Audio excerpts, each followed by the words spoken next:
Good afternoon, everyone.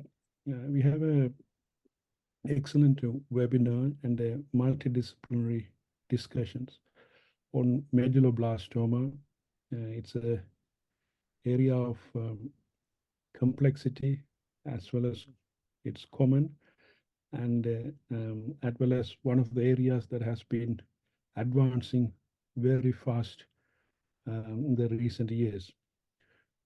We have got eminent faculty covering all the multidisciplinary team that you will see at your multidisciplinary meeting. And it's a great honor to have this eminent faculty with us. So the first lecture is going to be from Dr.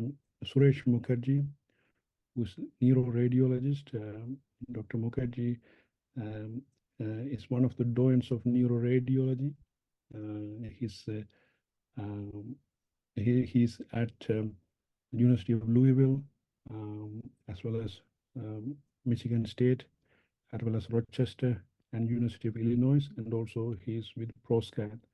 So he has got a very busy schedule. He's at the moment at a conference in Nevada, and he has woken up earlier for us. Thank you for your kindness.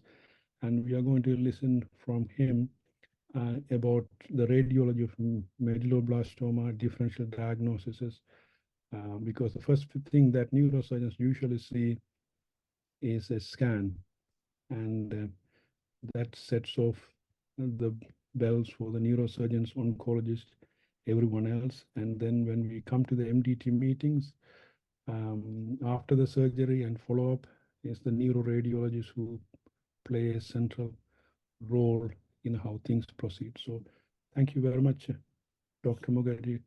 I look forward to your lecture. Thanks. Thanks, Naren. Just a sound check. Can you hear me and can you see the slides? Yes, absolutely. Okay. In the old days, when we would give slide projectors, sometimes the slide projectors wouldn't go on. So that was always concerning. Now it's, can you see my Zoom slide? So that's good to see. Thank you very much for having me. It's a great honor and privilege to be part of such a great faculty and having an international audience. So I'm just going to spend just a few minutes just going over the classic characteristic imaging findings of medulloblastoma. These are my affiliations on the left. I also want to thank Dr. Parmar, Hemant Parmar, who was when I was division head of Neuroradiology, University of Michigan, he was one of the junior faculty. Now he's a full professor. And when Naren reached out to me to give this talk last week, I was at another meeting, and Dr. Parmar was kind enough to send me some of his slides on medulloblastoma to facilitate this. So I want to give Dr. Parmar, who's an outstanding pediatric neuroradiologist, the credit he deserves. So when we talk about medulloblastomas, we all know that these are highly malignant tumors. They are primitive, undifferentiated, and small round cells, and we'll hear more about this from our esteemed pathology colleagues. And they are the most common posterior fossa tumor in children. About 2/3 in children are located in the vermis, and we'll talk a little bit more about that when we try to predict the subtype of medulloblastomas. They oftentimes impinge on the roof of the fourth ventricle, and they're associated with hydrocephalus in a way, giving a very tighter appearance compared to some of the other tumors that we may see. So when we talk about the CT findings, just yesterday, I'm at the American Society of Neuroradiology, and I ran into one of my senior colleagues, and that's a great thing about in-person meetings. He's actually from AIMS, All India Institute of Medical Sciences, and we were talking about how he diagnoses medulloblastoma. So I always like to talk to more experienced people than myself about how they kind of approach this. And one of the things that he did mention when he looks at medulloblastomas is really the non-contrast CT. So when we give CTs, we're sort of used to giving pre and post contrast for neoplasms. But we know that medulloblastomas arise from the vermis, and the old teaching was the superior medullary vermis, but in general, when they're midline, they tend to just arise straight from the vermis. But what he likes to do is just look at the non-contrast CT and really look for the high attenuation. Now, this high attenuation doesn't necessarily mean it's mineralization, nor does it mean it's hemorrhage. but this high attenuation really indicates a very dense cellular network. So if you will, pathologically, a very high nuclear to cytoplasm ratio. So when you are looking at these lesions when they're coming in, it's important to look at these lesions at the midline to see whether or not they're actually arising within the fourth ventral, which can be difficult, and also to determine whether or not it has this high attenuation on CT. On the right-hand side is another example of medulloblastoma. And in this particular case, we can see some calcifications. Obviously, this is very aggressive and it's eroding the calvarium, which is a very unusual finding. But the point is that medulloblastomas can have calcifications, and we know the other common posterior fossa tumor to have calcifications are ependymomas.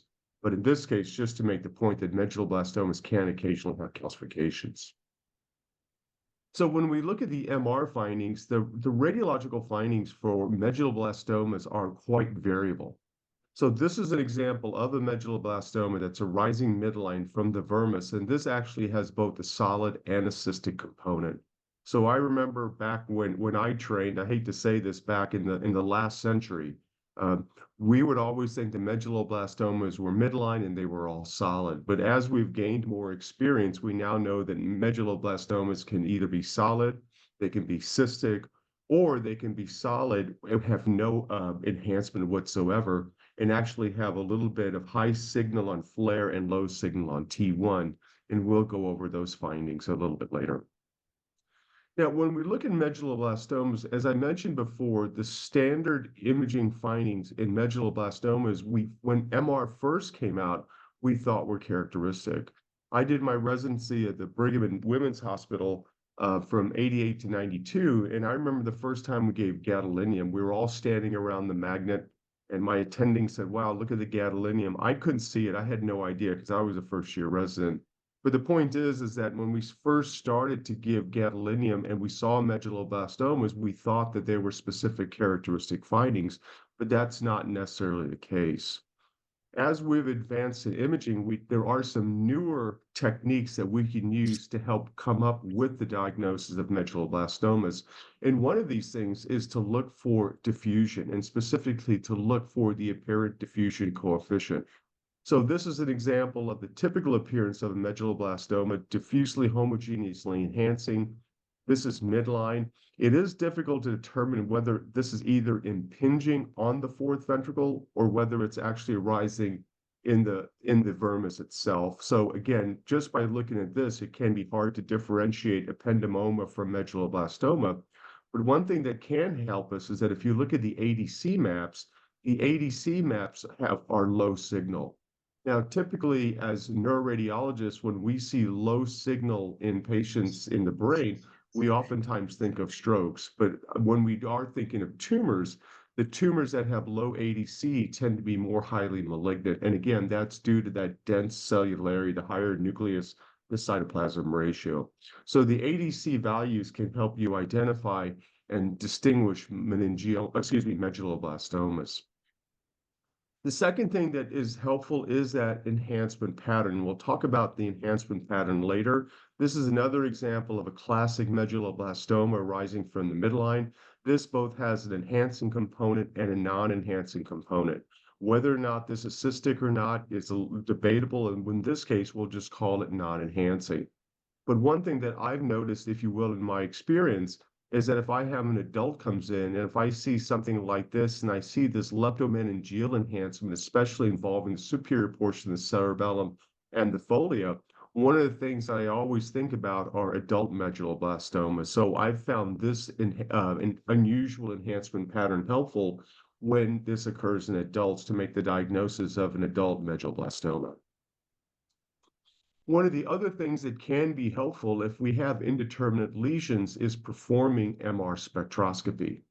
Now, when we look at MR spectroscopy, I think most of you have heard of spectroscopy and you are familiar with this. I'll give you a little bit of primer, and that is the main peak right here in the brain is choline. The second peak is creatine. The third peak is NAA, which is a marker of neurons or neuronal density for the white matter. And oftentimes you'll see a fourth peak, which is referred to as lactate.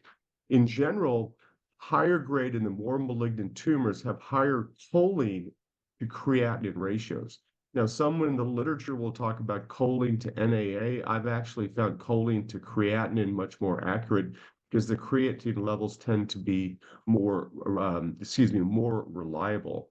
So when we look at these choline to creatinine ratio, in general, when we look at the spectroscopies, the choline should be higher and the NAA should be lower as the creatine. So if you will, the slope of this curve should be more severe the more malignant the tumor is. Now, there has been some data specifically looking at taurin levels. So taurin in some center has been felt to be relatively specific to identify medulloblastomas. I will caution you on this, unless you're at a center that has really good physicists and are experienced at doing spectroscopy, this specific metabolite is very difficult to find. So if you are doing occasional spectroscopy, my suggestion is really to look at the choline to creatinine levels, because this is a pretty good biomarker in general of more malignant lesions as compared to less malignant lesions. The other thing that has been doing more recently is performing MR perfusion. Now, when we look at MR perfusion is not necessarily quantitating enhancement, but it's looking at the permeability and specific blood flow within the tumor. So this is an example of a medulloblastoma. We can see its low signal on T1 without contrast. That's what T1C- is. When we give contrast, we can see enhancement in a component of it and a non-enhancing component. And then when we look at the blood volume, which is a component of the perfusion, we can see that this blood volume is increased. Now, this is an example of an astrocytoma. And I apologize to Jason. Jason, I think maybe the proper term is astrocytoma with pyloid features. If I did, I apologize. You can correct me on that. But being senior, I guess I can still call it pilocytic astrocytoma. But you can correct me on that later. But the point is that when we look at the non-contrast T1 here, and then we look at the contrast enhancement, we can see that this enhancement pattern is relatively similar. So you can say, hey, is this a medulloblastoma? Now, what some people have saying is that if you actually perform the MR perfusion, we can see there's actually decreased perfusion in this astrocytoma compared to medulloblastomas. So one of the distinguishing features, if you're not sure, is to perform MR perfusion, and the characteristic finding would be increased blood volume in the medulloblastomas compared to another common tumor, which would be the pilocytic astrocytomas.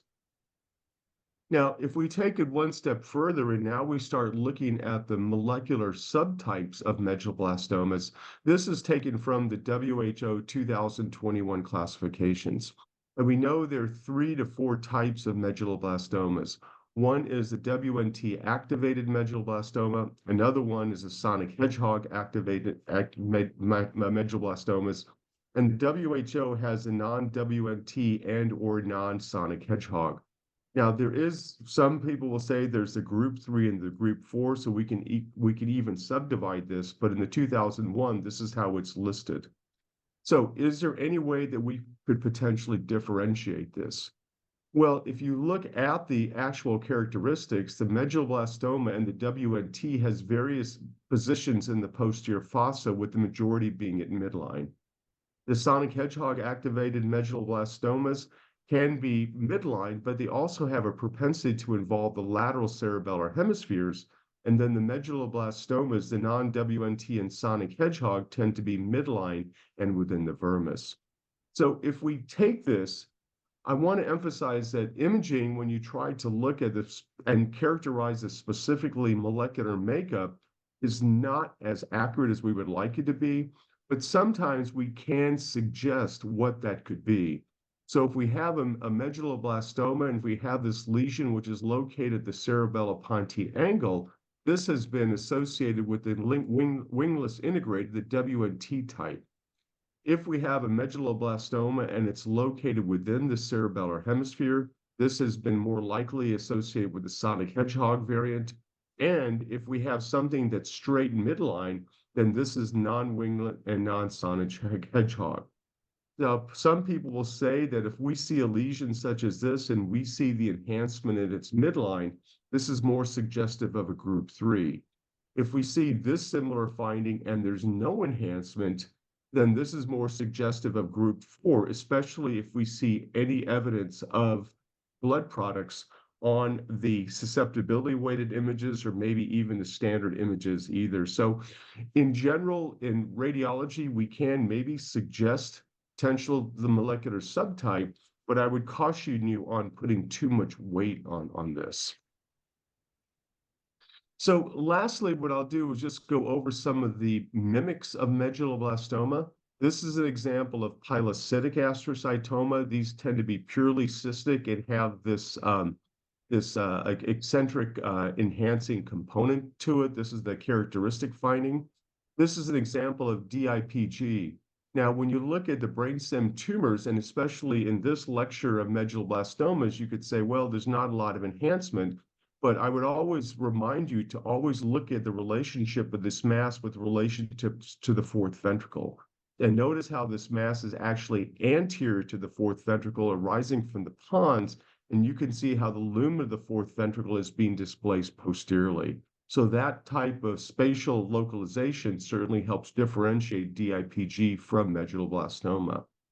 This is the classic example of a hemangioblastoma, cystic mass with an eccentric peripheral mural nodule. Again, this can sometimes be indistinguishable from pilocytic astrocytomas, but the lack of a major solid component can help separate this from medulloblastomas.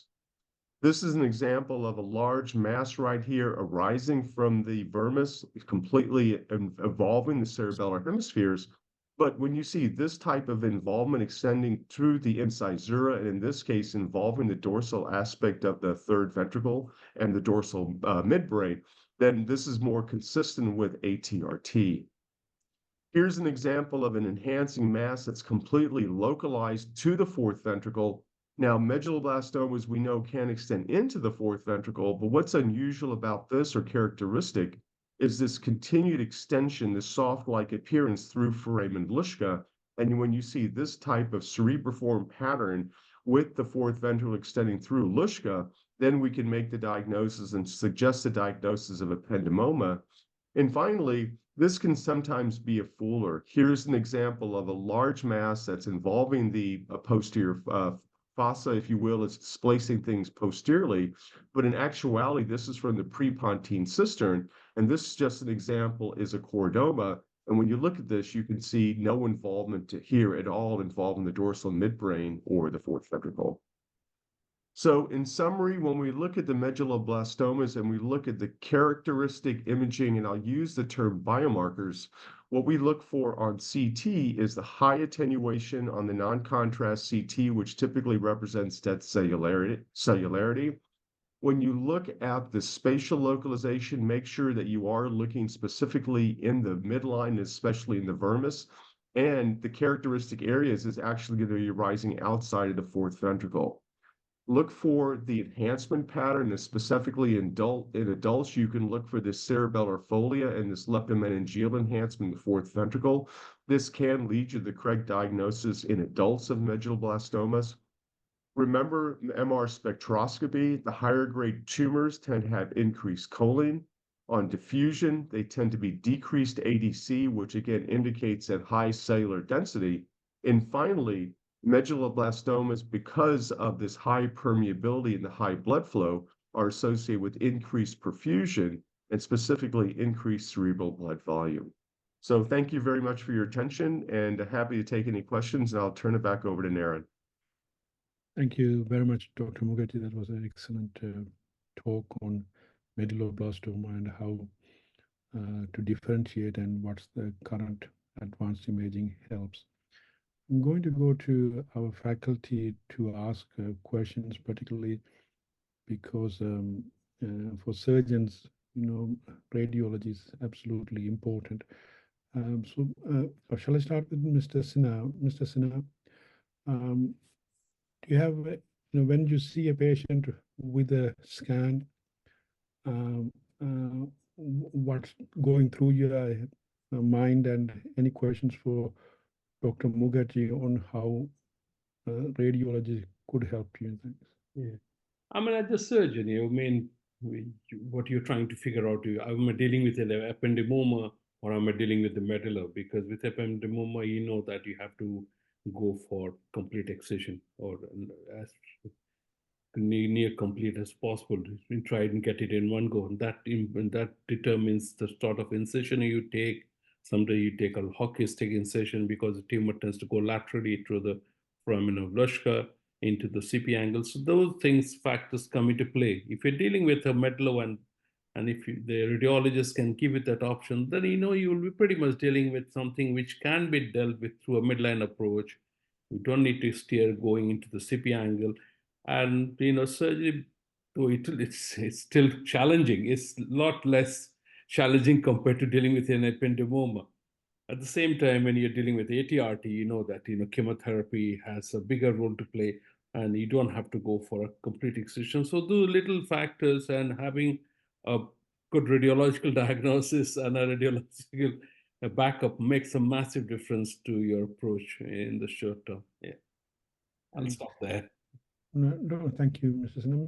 Dr. Mukherji, is there any way at all to be confident about ATRT and medulloblastoma or from radiology?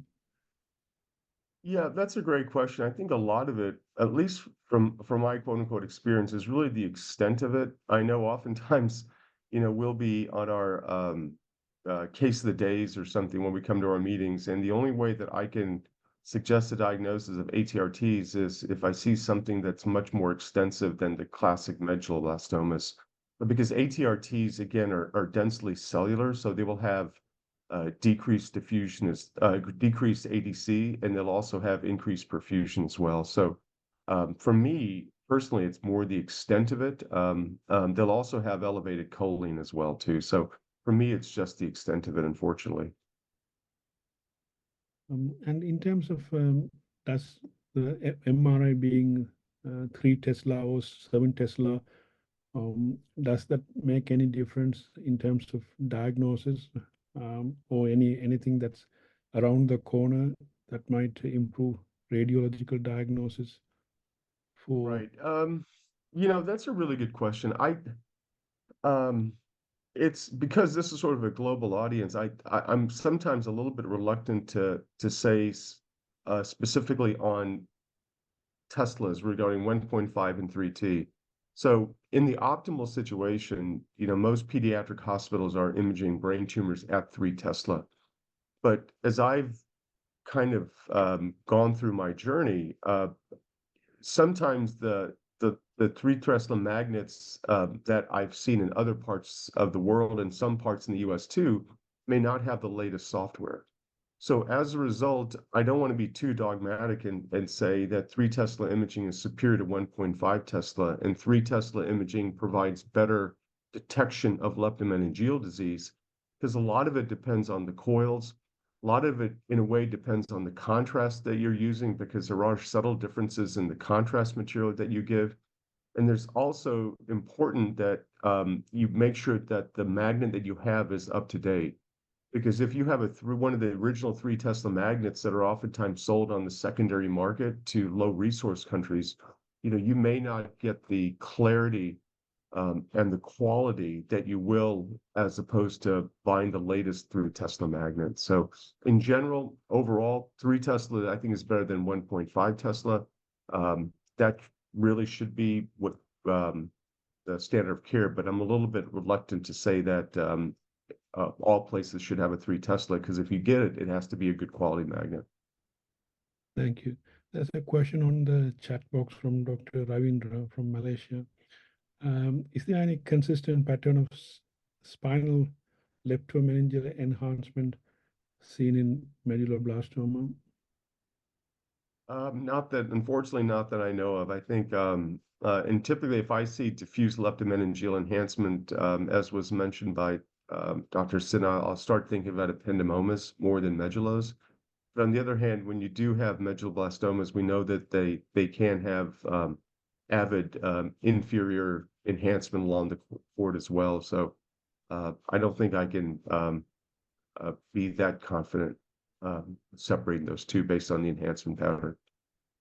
Thank you. Dr. Chiang, you wanted to make a comment on pathology? Thank you. Yeah, I think the lecture is excellent. And as a matter of fact, when I see a case of a posterior fossa tumor, and I like to make a guess, medulloblastoma, and especially what kind of subtype, which is important for therapy in many institutions, and also its differential diagnosis, like Dr. Mukherji mentioned, ATRT, ependymoma, sometimes EPMR and high-grade glioma, and sometimes it's even extragranular tumor eating into the posterior fossa, like rhabdomyosarcoma. And the location, the enhancement pattern of the radiology really helps. So I'm glad that that's emphasized. It's a good clue, very helpful even before I'm getting the IHC. So thank you for doing that. Thank you. Thank you very much. And Dr. Mukherji, in terms of, when you have recurrences,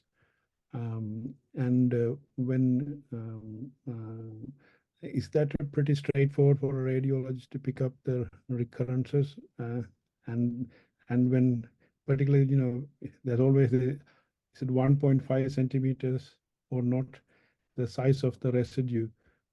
How accurate is this 1.5 centimeters when you assess on the imaging? That is it's such an interesting and controversial topic. I was just, discussing that with my colleagues yesterday. The challenge that we always run into, and I'll give you my opinion on this, and it's only an opinion. For me as a radiologist, what I've learned over time is that there are various tools that we can throw at looking for recurrent tumors. What I've learned over time is that, if you have a hammer, not everything's a nail. So if I have an MR and I have a patient that's undergone some type of resection, whether it's a GBM or whether it's medulloblastoma, what I like to do is, number one, I want to find out, how much was resected, if it's possible. So look at the MR that was performed 48 hours afterwards. Then what I want to do is work with my radiation oncologist to figure out exactly where the 80% dose line is. So if I know if something is enhancing within the 80% dose line and it's within 3 to 6 months after completion of therapy, then it is possible that the majority of what I'm seeing could be due to pseudoprogression. So that's something we always have to be aware of. And then finally, I want to work with the pathologist to figure out, what was the grade of it? And this is really pertinent for GBMs, because in a GBM, I want to know the methylation status. Is it methylated or is it unmethylated? So from my standpoint, when I look at the Raynaud criteria, and Raynaud really is for GBMs, but I think it is referable to medulloblastomas, anything within 6 months in general is pseudoprogression within that 3 to 6 month period. And if I see something enhancing and it's within the 80% dose line and it is a better molecular profile, then I'll be more likely to call it pseudoprogression. But on the other hand, if I see an enhancement pattern that's outside of the 80% dose line in a tumor that's very, very highly aggressive and then maybe has the higher perfusion characteristics, then I'm more likely to call it recurrent disease. So I don't want to necessarily hedge, but on the other hand, when we talk about integrated diagnostics, I think these are really good examples of how we can use integrated diagnostics to be more accurate in trying to make that important differentiation. Thank you. Dr. Jallo, do you have any questions for Dr. Mukherji? No, Dr. Mukherji, that was an excellent lecture. I think the only thing I will comment is, the need for neuroaxis imaging at the time of the index scan or the preoperative scan to ensure that there are no metastases, spinal metastases. Thank you. Dr. Chiang, can I bring you back? Thanks. Is that your hands from? Sorry, I just want to add regarding the recurrent medulloblastoma. On the other end, which is years down the road, I just want to say that recurrent medulloblastoma after 5 years, if after proper treatment, is relatively rare. if we see a recurrent nodule or lesions at the tumor bed, we have to think about radiation-associated hypothermia. Thank you. Dr. Hesham Helawani, do you have any questions for Dr. Mukherjee? Yeah, I would love to. That was very amazing talks. Thank you, Dr. Mukherjee.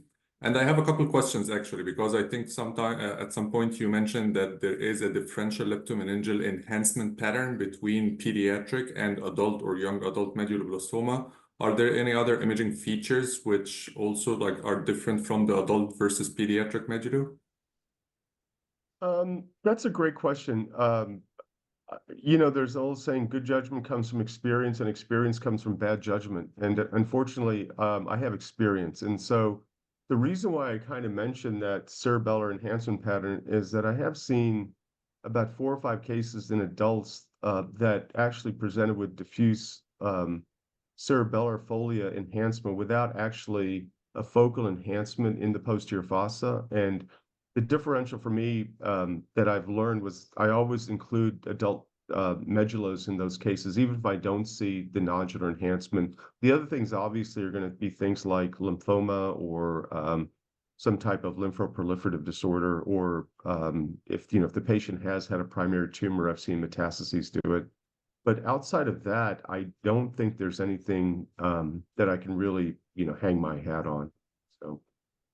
Thank you. And one other question, because I really loved your semi-quantitative approach to correlating imaging findings, including multiparametric MRI and the diffusion-weighted imaging, to correlating this to the subgroups of medulloblastoma. So my question is, with the rise in artificial intelligence, are you aware of any robust efforts about correlating quantitative imaging biomarkers and radiomics, for example, to the subgrouping? And the scenario where I think this might be helpful, because now is more and more of we are now more and more introducing subgroups into the decision making, and sometimes this takes up to 4 weeks. And usually, especially with radiation, for example, we're so keen to start radiation within a 31-day interval post-operatively. Right. I think that's it's a great area. When we talk about, you specifically mentioned radiomics. Radiomics to me is a subset of artificial intelligence. And when we look at AI, the best analogy that I could give, I believe you're at Boston Children's. Is that right? I can't look at the background. Correct. So, yeah. The analogy that I'll give is, when at the very big centers, historically, many of the tumors that are now being done are now being sent for NGS sequencing. And we can argue whether the NGS sequencing is actually going to be perked to that patient you're treated, but what you are doing is developing a database. And over time, that database should be correlated with the histologic findings and outcomes. So there's a lot of work that's being done on radiomics right now, and a lot of it tend to be single institution data sources. And that information may be pertinent to that one single institution.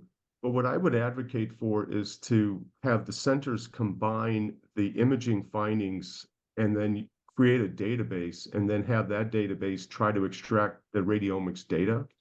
And then we can then eventually correlate it to the molecular findings. And like Jason and I talked about last time, the pathologists are always tough on us because they keep moving the goalposts.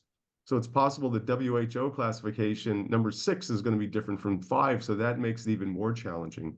But if the goalposts were set, then potentially one thing that we can do is take the major centers, take all these imaging studies, extract the radiomics data, and then correlate it with the outcomes and the molecular profiles. And then over time, I think we'll have meaningful radiomics data. Right now, I think the data that's being published, I don't think is robust enough to make treatment decisions on.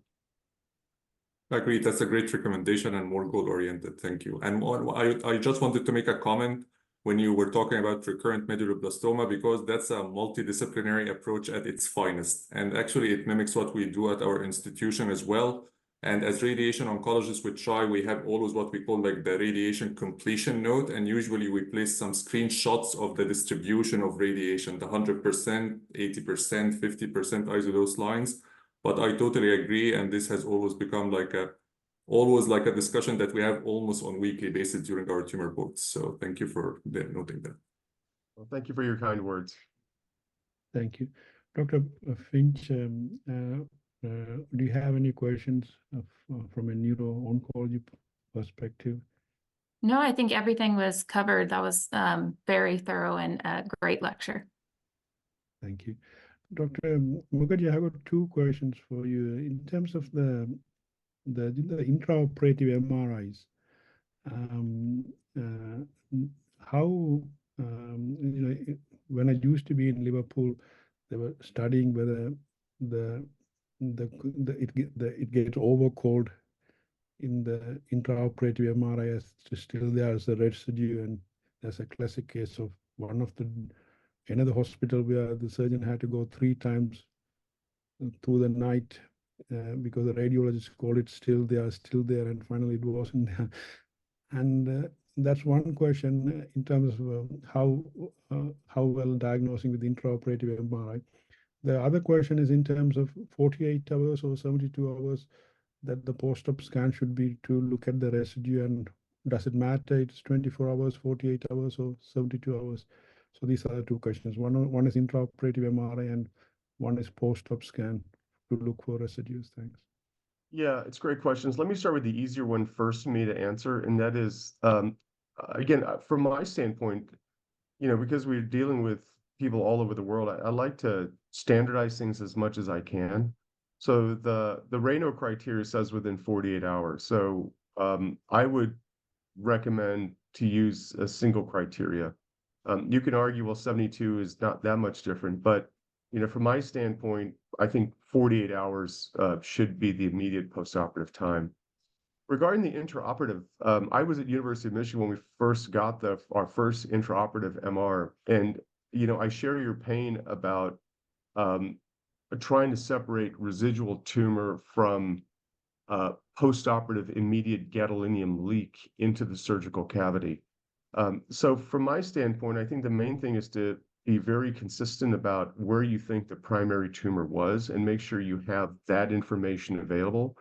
Because if you're not really clear and concise about your margins, then you sort of get into the resection creep, if you will, where you're not sure whether or not there's actual leakage. So I think in this situation, as was mentioned, it really comes down to the experience of the radiologist. I think if you have whoever is doing this, I think you should have the most experience and have the most consistent radiologists interpret these. Because if you do have rotating people, and then I think you're going to run into a situation where you're going to have a little bit of ambiguity regarding complete resection. Thank you.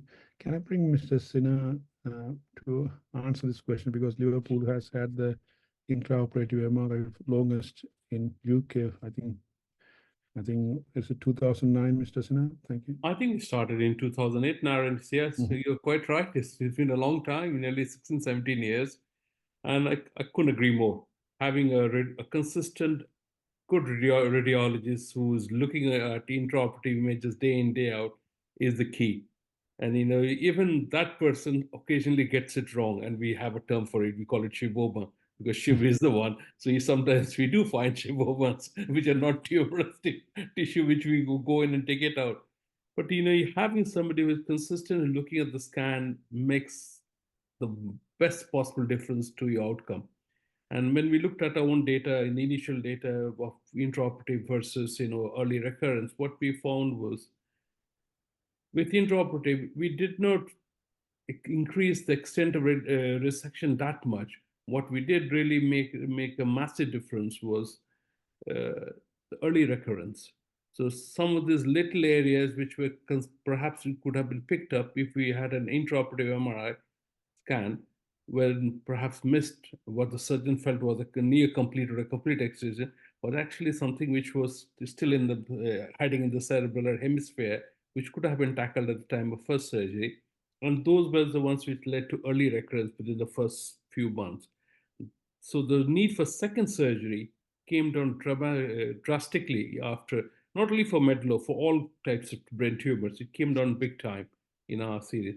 So in terms of what we lost, a single case would go on for the whole day, because you'd have one MRI to start with, then you get the case on the table by 10, 11. Before you really put knife to skin, you have your first initial MRI scan done about 4 in the afternoon. By the time you finish, you are looking at 6, 7 o'clock. So the duration of cases increased big time. Yeah. We got better at it, but still it takes the whole day for a single tumor. And that's how it's going to be, I'm afraid, with intraoperator. And I tell you, I've been in Liverpool, and they are very, very slick, having been the first unit, and they pretty much use every tumor with it. So that speaks. I still have got 2 questions, Dr. Mukherji. One is that in terms of, you mentioned about 3 days, and how many after that point, when is the MRI going to be accurate in terms of recurrences? Are we talking about 3 months or? And the second question is the even harder one. I know that you have got another conference, real conference, so you might have to go. So the other question is in terms of radiation necrosis, and whether there's any advancement on that area in picking up recurrence from radiation necrosis. Thanks.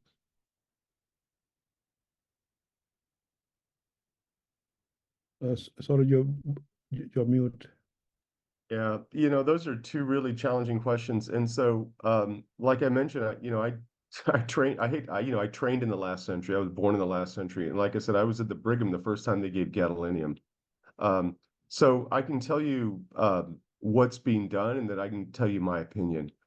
So back in the old days, when we first started getting MR and we first started giving gadolinium, and we didn't have as many chemotherapy options, we would treat patients with radiation therapy, and then we wouldn't image until 6 months. Part of it, we didn't have as much access to MR, and we were just getting familiar. And we never saw radiation necrosis. We never saw pseudoprogression, because we knew that if we imaged within 6 months and we saw a lot of enhancement, we were probably dealing with what we refer to as acute toxicity of radiation, acute treatment toxicities. So we never really saw it. But fast forward now, now in 2024, there is a tendency to get more and more imaging earlier and earlier and earlier. And as we started doing more imaging earlier and earlier and earlier, and we started adding chemotherapy to radiation therapy, all of a sudden we had this stew of 2 toxic treatments that we were giving. So, I always like to joke, we like to burn and we like to poison tumors. So now you put all those 2 together, and you come up with a recipe that can be incredibly effective at treating some tumors, but it can be very toxic as well too. So the challenge is that when we actually look at the tumor bed, we can't be 100% sure that what we're seeing, that enhancement pattern, is treatment effects or it's actually tumor. And I think Jason and the pathologist will agree to this, is that when you actually look at that bed, there's a combination of both elements. There is going to be some cellular elements, and there's also be some areas of necrosis. So when we as radiologists are saying this is treatment effects or pseudoprogression, or this is recurrent tumor, oftentimes it's a preponderance of the tissue within that sample bed. So we cannot be 100% sure one is what. So just by looking at it, we know we're going to be wrong by definition, because rarely is the whole tumor bed eradicated with all cells. Similarly, if there is tumor there are going to be radiation changes. So my point is that as Dr.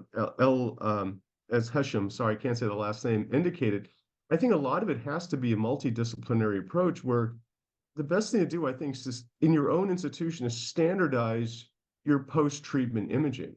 And that's why I say within 48 hours of resection. The next thing is, as a group, figure out when you think you're going to get complete efficacy of your radiation and chemotherapy after your treatment is done.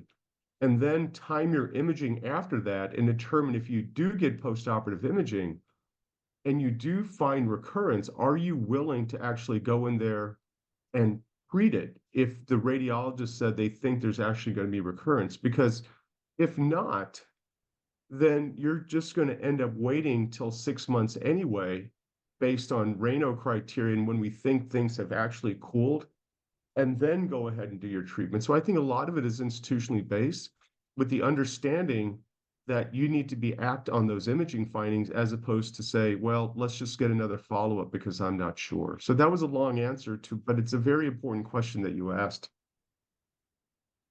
That's brilliant. And I would like to make a comment because I can't agree more. And this has been always there, a discussion on weekly basis in the tumor boards, and have started a lot of very friendly feuds and driving everyone crazy because we can't know. So interpreting this in the context of timeline and how far out we are from radiation, and especially now, not necessarily in the upfront medulloblastoma setting, but in the recurrent setting, there is more and more of introduction of concurrent systemic therapies with radiation, including immunotherapy, which we know that is associated with more suspiciously looking imaging findings and higher risk of radiation necrosis as well, or I would say treatment-related necrosis. And also I agree with Dr. Chiang that most of the time, and Dr. Mukherji, that most of the time it's a combination of viable tumor cells and radiation necrosis or treatment effects. And that's why very recently in the Brigham, I think now there is more quantification of the viable tumor cell percentage, and we're trying to have some sort of like an arbitrary cutoff beyond which we start to be more concerned and head more towards like surgery as opposed to watch and wait with a shorter interval imaging. I have another question for Dr. Mukherji as well. Is there any role for more advanced imaging in order to answer this question of radiation necrosis versus recurrent disease, for example, PET-CT, PET-enabled dual energy CT? Yeah, that's a great question. So I think, you know, as a radiologist, I oftentimes don't get imaging studies, but I think if you have all those perplexing ones, I think sometimes if you do get concordancy of studies, so let's say if you do spectroscopy in these higher risk patients and you see the elevated choline, and then at the same time you can perform perfusion, and if you do see the higher CBV, well, that's concordant imaging that you actually have recurrence. The PET-CT is a very interesting topic because when we think about PET-CT, you know, in general, we're still using, it's almost like driving, you know, the first Toyota Camry that was created in 1980, because we're still using FDG. So when you think of PET-CT, we're looking at labeled glucose, and labeled glucose was the first radiotracer that's been around since the 1980s. I think where the future is going, and we're seeing more and more of this, and I'm sure at the higher centers, you're going to see the labeled amino acid treatments. So you're going to see labeled choline, you're going to see labeled tyrosine, you're going to be seeing labeled alanine. So I think in the future, what we are going to be doing is that you're going to be imaging these patients with actually labeled amino acids. And that, I think, is where the future is going. So if you do give FDG and you see no uptake at all, then that's suggestive of radiation treatment. So if that's the only radiotracer you have, that can be helpful. But I would strongly encourage where the field is going to be towards labeled amino acid imaging. And you're already seeing a little bit of this because if you are looking at somatostatin receptor imaging, and specifically with neuroendocrine tumors, so paragangliomas, meningiomas, I know many radiation oncologists are now doing contouring with actually with SSTR receptors. And so it's already baked into meningiomas. And I think as we have more of these radiotracers, that's going to be used really to look for early recurrence in the future. You're absolutely right. And I am aware of like an early phase prospective trial at Cleveland Clinic, I think, where they are using flucyclovine for like, in order to tell whether it's radiation necrosis versus progression. So that's where the future, that's where we're heading to. So thank you.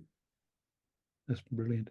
So thank you very much, Dr. Mukherji. That was fantastic talk, and thank you very much for fielding all our questions. I hope, I know that's very early there, and I hope you will be able to stay with us as long as you could for the other two talks and further discussions. Thanks.